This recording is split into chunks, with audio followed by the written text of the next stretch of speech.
And it came to pass, when he had made an end of speaking unto Saul, that the soul of Jonathan was knit with the soul of David, and Jonathan loved him as his own soul. And Saul took him that day and would let him go home no more to his father's house. Then Jonathan and David made a covenant, because he loved him as his own soul.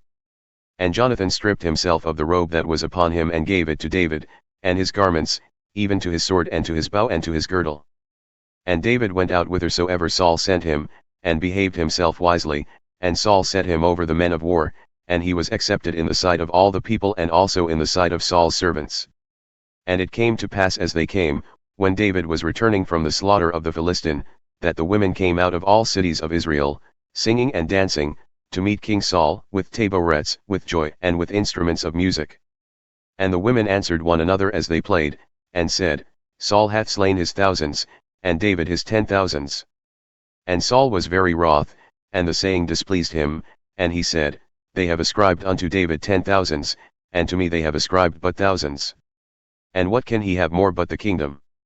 And Saul eyed David from that day and forward.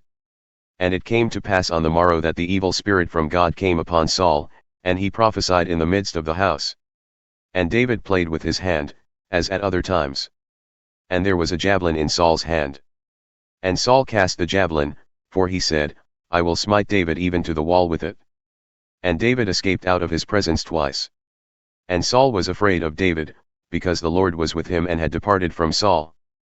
Therefore Saul removed him from him, and made him his captain over 1,000, and he went out and came in before the people.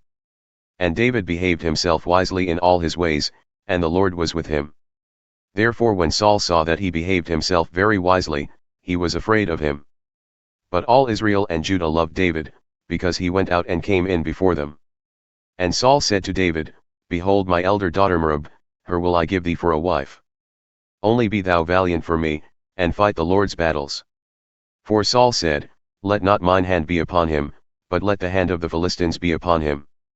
And David said unto Saul, Who am I? And what is my life or my father's family in Israel, that I should be son-in-law to the king? But it came to pass at the time when Merab, Saul's daughter, should have been given to David that she was given unto Adriel the Meholathite for a wife. And Michal, Saul's daughter, loved David, and they told Saul, and the thing pleased him. And Saul said, I will give her to him, that she may be a snare to him and that the hand of the Philistines may be against him. Therefore Saul said to David, Thou shalt this day be my son-in-law through one of the two. And Saul commanded his servants, saying, Commune with David secretly and say, Behold, the king hath delight in thee, and all his servants love thee. Now therefore be the king's son-in-law. And Saul's servants spoke those words in the ears of David. And David said, Seemeth it to you a light thing to be a king's son-in-law, seeing that I am a poor man and lightly esteemed? And the servants of Saul told him, saying, In this manner spoke David. And Saul said, Thus shall ye say to David, The king desireth not any dowry but 100 foreskins of the Philistines, to be avenged of the king's enemies. But Saul thought to make David fall by the hand of the Philistines. And when his servants told David these words, it pleased David well to be the king's son-in-law, and the days were not expired. Therefore David arose and went, he and his men, and slew of the Philistines 200 men, and David brought their foreskins, and they gave them in full measure to the king, that he might be the king's son-in-law.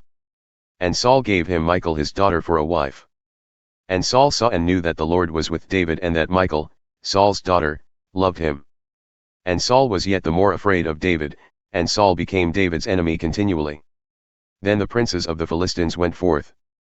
And it came to pass, after they went forth, that David behaved himself more wisely than all the servants of Saul, so that his name was much esteemed.